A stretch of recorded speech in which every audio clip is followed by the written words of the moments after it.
I'm Dr. Adedoyin Aguru. I met Professor Mojola about 30 years ago when I was an undergraduate. I think over 30 years actually. So I had roommates, her name is Bosse Silas, who was a music student. And in her final year project, she was producing palm wine drinkard. And you know, Professor Mojola was the one who played the piano and all of that. So, I mean, in the hostel, I would always hear stories about, oh, Prof, you know, he was Dr. Mojola then. Doctor. He was the only doctor, I think, that was on campus. So everybody was talking about him, his productions, and how somehow the courtyard was a very interesting place, lively place to be, and all of that. So the first time I saw him, there was a conference that was held at the university there for all the vice chancellors in the country.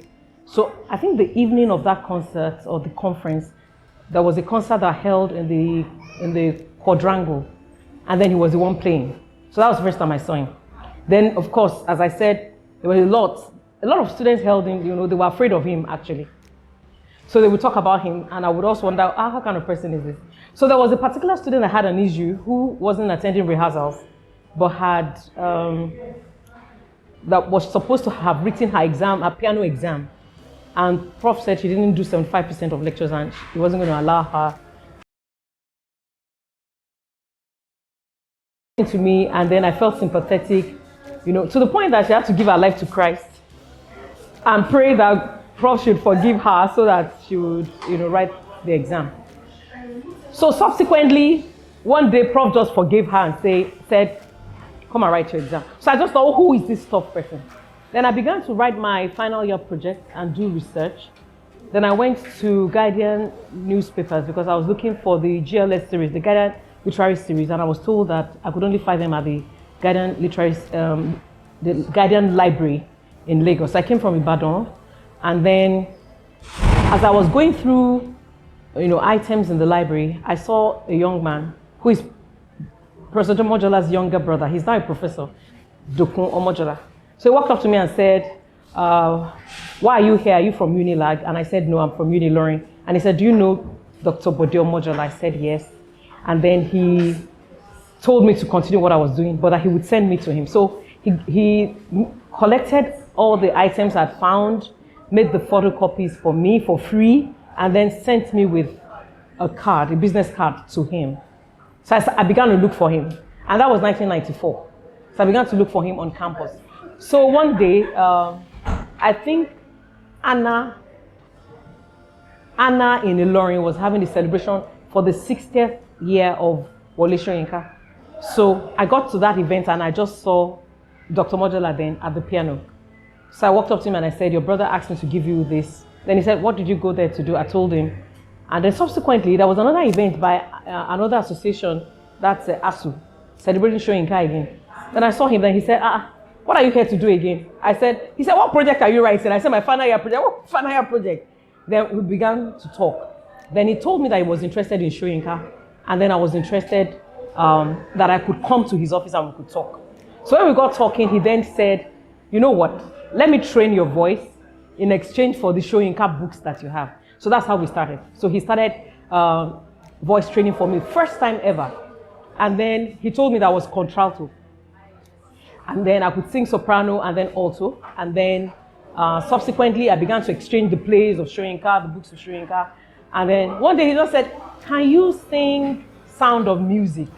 And I said yes. And he brought out the score and began to play to Sound of Music.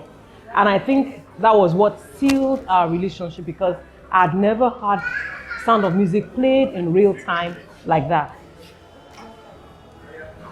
Then it was time for us to get involved in the production of The Odyssey of an Innocent.